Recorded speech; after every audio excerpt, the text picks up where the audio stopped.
अभी जो आवाज़ आप सुन रहे थे ये थी दिल की आवाज़, एक हार्ट पेशेंट की दिल की आवाज़। एक ऐसा पेशेंट जो 10 सालों से हाइपरटेंशन की गोलियों पे है, 20 सालों से डायबिटीज़ की दवाइयों पे है और कुछ समय से इंसुलिन पे। ऐसे पेशेंट की हार्ट की आवाज़, heart sound, you can call it abnormal heart sound. अब नॉर्मल हार्ट साउंड क्या होता है, एबनॉर्मल हार्ट साउंड क्या होता है, दोनों के बीच का फ़र्क क्या होता है? दोनों के बीच का फ़र्क अगर आपको पता चल जाए तो आपको क्लू मिल जाएगा how to come out of heart disease, how to come out of hypertension और हाउ टू क्योर डायबिटीज़। ये समझने के लिए आपको नॉर्मल हार्ट साउंड को एक बार समझना होगा। नॉर्मल हार्ट साउंड आपको सुनाने के लिए मैं यूज़ करूँगा, ये है डिजिटल स्टेथोस्कोप। और यानी कि ये स्टेथोस्कोप के थ्रू मैं इस स्टेथोस्कोप को डिजिटली ब्लूटूथ के माध्यम से लैपटॉप से कनेक्ट कर रहा हूँ। और यानी कि इसमें जो आवाज़ आएगी वो आपको भी इस वक्त साथ ही साथ सुनाई देगी। मेरे दिल की धड़कन,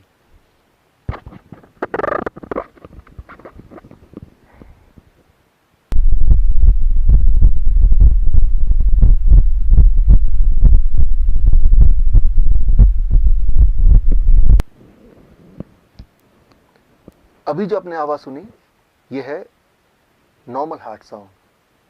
वो जो आवाज़ थी वो थी एबनॉर्मल हार्ट साउंड। ये जो नॉर्मल हार्ट साउंड है इसमें आपने ध्यान दिया होगा तो आपने सुना होगा लब डब लब डब लब डब। वो जो हार्ट साउंड था उसमें भी था लब डब लब डब लब डब, लेकिन साथ में एक घिसने की आवाज़, एक रगड़ने की आवाज़। कैसे?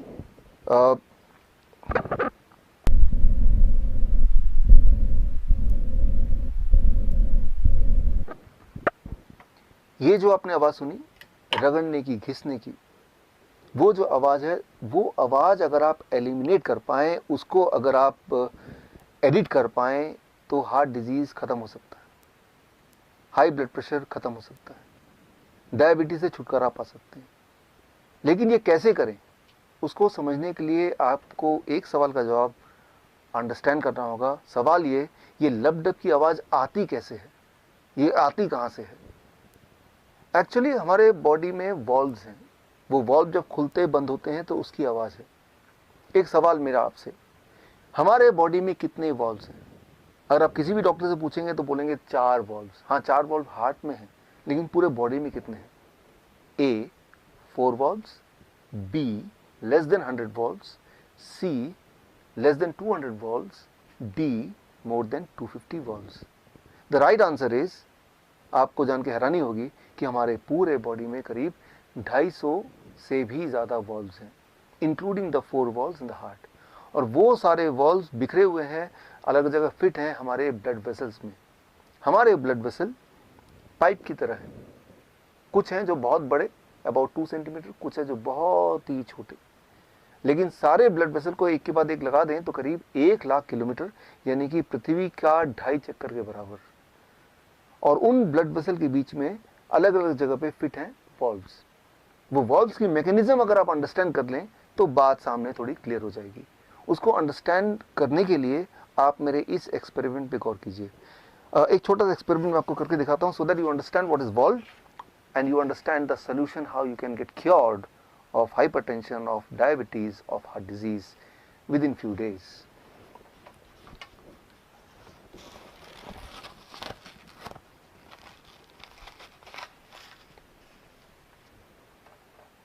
अब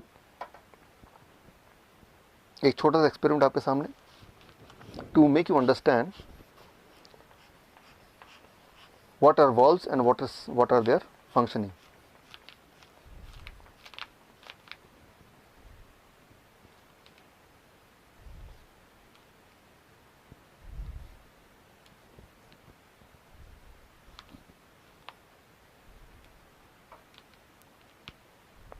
अब आप ध्यान देखेंगे तो आप देखेंगे यहाँ पे ये है ब्लड वेसल, और इसी तरह से पूरे बॉडी में ब्लड वेसल फैले हुए हैं।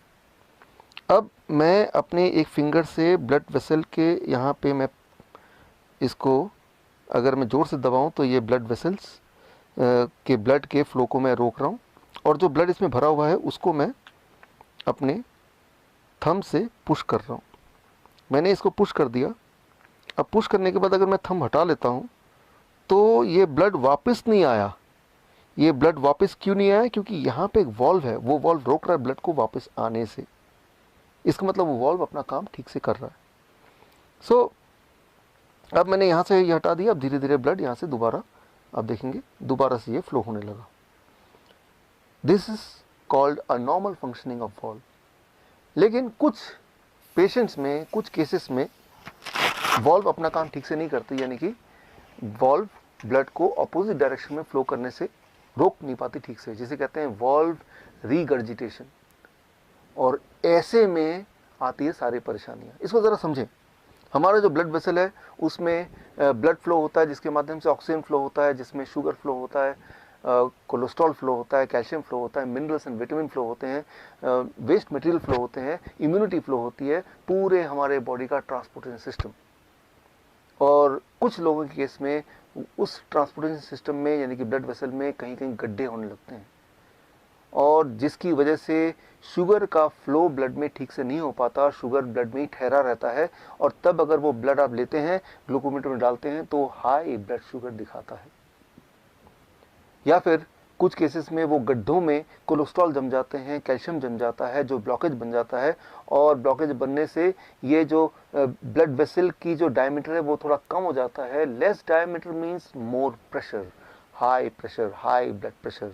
और आप हाई ब्लड प्रेशर की दवाइयाँ लेते हैं, वो दवाइयाँ इन गड्ढों को ठीक नहीं करता, उन ब्लॉकेज को नहीं छेड़ता। वो दवाइयाँ क्या करती हैं, आपकी हार्ट को कमज़ोर कर देता है ताकि प्रेशर कम हो ब्लड का। यानी कि वो एक प्रॉब्लम और जोड़ देता है। वो ब्लॉकेज को तो ठीक करता ही नहीं है, ऊपर से आपकी हार्ट को कमज़ोर कर देता है। सिमिलरली ब्लड शुगर की जो दवाइयाँ आप लेते हैं, वो क्या करता है, शुगर को ब्लड से निकाल के कहीं और छुपा देता है, हार्ट में छुपा देता है, किडनी में डाल देता है, आंखों के पीछे छुपा देता है। और जहाँ भी वो छुपाता है, वो वाला ऑर्गन धीरे धीरे सड़ने लगता है। इसीलिए वो पेशेंट जो हाई ब्लड शुगर के पेशेंट है, जो डायबिटीज़ की गोलियाँ कई कई साल तक लेते हैं, वो अंधे हो जाते हैं, उनका हार्ट काम करना बंद कर देता है, उनका किडनी फेल होने लगता है, उनके एम्पुटेशन होना मजबूरी हो जाती है, क्योंकि वो पार्ट सड़ जाता है, सड़ने लगता है। यूँ मानो कि आपका घर है और आप झाड़ू लगा रहे हैं, और जो कचरा है वो डस्टबिन में ना डाल के, उसको बाहर ना फेंक के, आपने उसको बेड के नीचे छुपा दिया, आपने उसको अलमीरा के अंदर छुपा दिया। कुछ समय के लिए वो घर बिल्कुल साफ सुथरा लगेगा, लेकिन उसके बाद बदबू आने लगेगी, सड़न आने लगेगी। आप ऐसे घर में रह नहीं पाएंगे। आपका बॉडी भी एक घर है। ये जो ब्लड वेसल है, ये एक ट्रांसपोर्टेशन सिस्टम है। और कुछ लोगों के केस में उस ट्रांसपोर्टेशन सिस्टम के बीच में कई कई जगह पे गड्ढे गड्ढे गड्ढे गड्ढे होने लगते हैं, जैसे हमारे पूरे देश में सड़कों पर गड्ढे हैं। और अगर वो गड्ढों का मेंटेनेंस हो जाए, अगर वो रिपेयर हो पाए, तो आप हार्ट डिजीज से छुटकारा पा सकते हैं, या डायबिटीज से छुटकारा पा सकते हैं, हाइपरटेंशन से छुटकारा पा सकते हैं। और वो जो एबनॉर्मल हार्ट साउंड है, वो भी फिर गायब हो सकता है। लेकिन उसके लिए क्या करना होगा, गड्ढों को भरने के लिए? अनफॉर्चुनेटली अभी तक ऐसी कोई दवा नहीं आई जो कि उन गड्ढों को भरे। लेकिन हाँ, कुदरत ने आपके बॉडी में एक ऐसी ताकत दी है जिससे आपका बॉडी खुद ही एक तरह का गैस प्रोड्यूस करता है, जिसे आप बोलते हैं नाइट्रिक ऑक्साइड। और वो गैस जब एक लेवल से ज़्यादा प्रोड्यूस होने लगता है, तो वो ब्लड वेसल की मेंटेनेंस करने लगता है। So that is Nobel prize winning science 1998। So वो जो गैस है जिसे कहते हैं नाइट्रिक ऑक्साइड, वो ब्लड वेसल के इनर लाइनिंग, जिसे बोलते हैं एंडोथेलियम लेयर, उसी में प्रोड्यूस होता है, जिससे वो गड्ढे भरने लगते हैं, वो ब्लॉकेज खत्म होने लगते हैं, ब्लड ट्रांसपोर्टेशन सिस्टम स्मूथ होने लगता है, और जिससे आपका ब्लड प्रेशर नॉर्मल रहने लगता है, आपकी ब्लड शुगर नॉर्मल होने लगती है, आपका हार्ट ठीक से काम करता है, और एकदम से आप ठीक हो सकते हैं, ठीक हो जाते हैं, अगर आपका बॉडी नाइट्रिक ऑक्साइड प्रोडक्शन को बढ़ा दे। अब सवाल यह है कि हम क्या करें कि हमारी बॉडी का नाइट्रिक ऑक्साइड प्रोडक्शन बढ़ जाए। उसके लिए I have to refer the China study, the biggest ever study of human nutrition disease. Human nutrition disease के बीच का जो कनेक्शन है, उसका सबसे बड़ा जो स्टडी है, जिसे बोलते हैं चाइना स्टडी, जो 2005 में रिलीज हुई थी।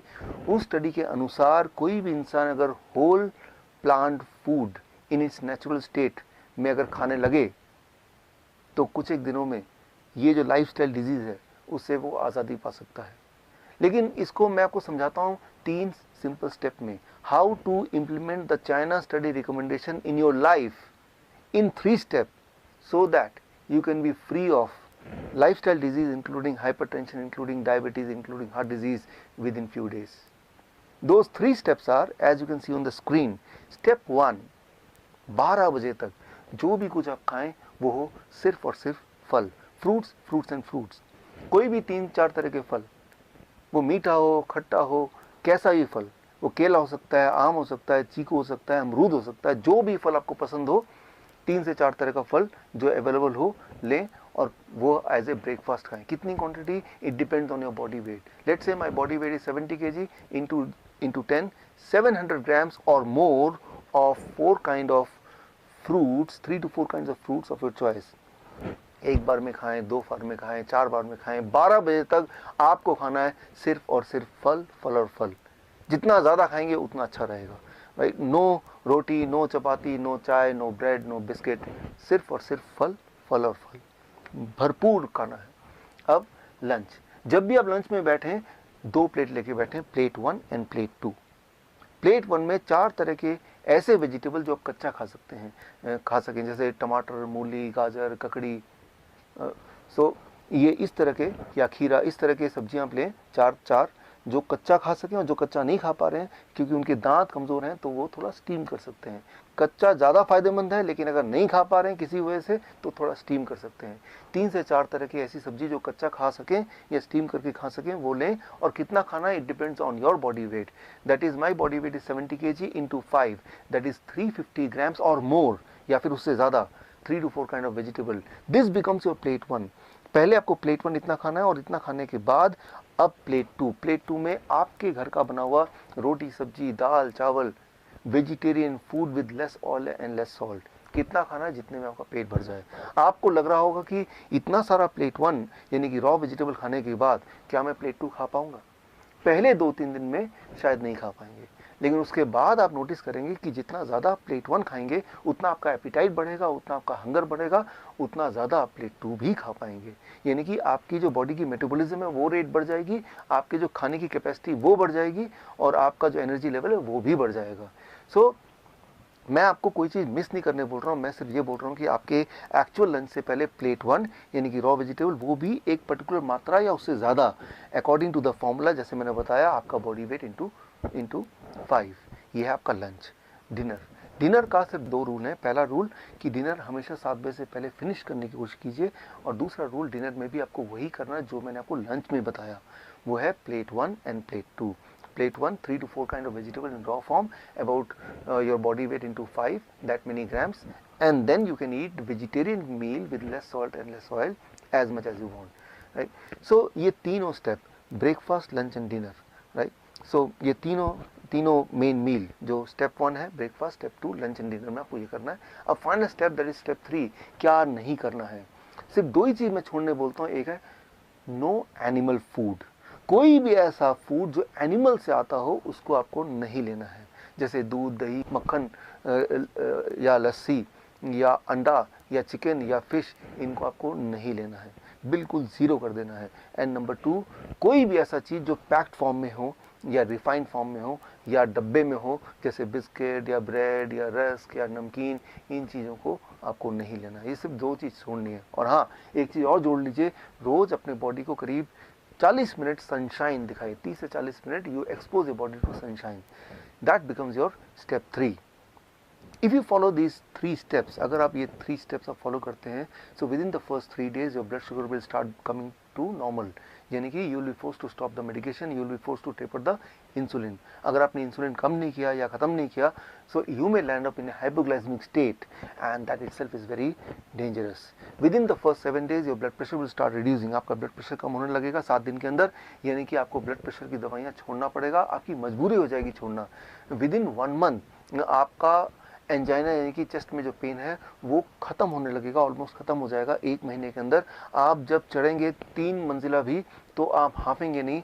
पहले 3 बार रुकना पड़ता था, तो आपको 1 बार भी रुकना नहीं पड़ेगा। और हाँ, वो जो हार्ट साउंड था, एबनॉर्मल हार्ट साउंड, वो घिसटने वाली साउंड, वो भी अब नहीं आएगी। वो भी अगर आप स्टेथोस्कोप से सुनेंगे वो भी नहीं होगा, वो गायब हो जाएगा। So that will happen with in the first 1 month। Your angina will go, your heart disease will go, that abnormal heart sound will also vanish, right? So that you can expect within 1 month. Within 2 months your thyroid will become normal, यानी कि thyroid की दवा आपको छोड़ना पड़ेगा या उसको taper down करना पड़ेगा। और अगर आपने ऐसा नहीं किया तो हाइपोथायराइड का हाइपरथायराइड भी हो सकता है, जो कि अगेन एक बहुत बड़ी प्रॉब्लम है। And with in the first 3 months आपका बॉडी वेट नॉर्मल रेट में आ जाएगा, यानी कि normal BMI in a healthy weight category में आ जाएगा। And this all will happen with in the first 3 months of following this diet in these 3 steps.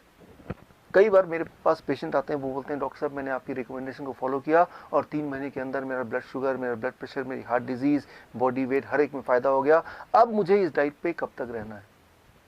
मैं उनको एक ही उदाहरण देता हूँ, और वो उदाहरण ये कि मान लो कोई आदमी आपके पास आता है पूरी तरह से कीचड़ से लथपथ, आपको बोलता है कि मुझे साफ़ होना है, मुझे क्या करना है। आप बोलेंगे जाइए जाके नहा लीजिए। वो नहा के साफ़ सुथरा होकर आता है, बोलता है कि मुझे कब तक नहाना है। अरे भाई, जब तक आपको साफ रहना है, यानी कि जीवन में हर दिन।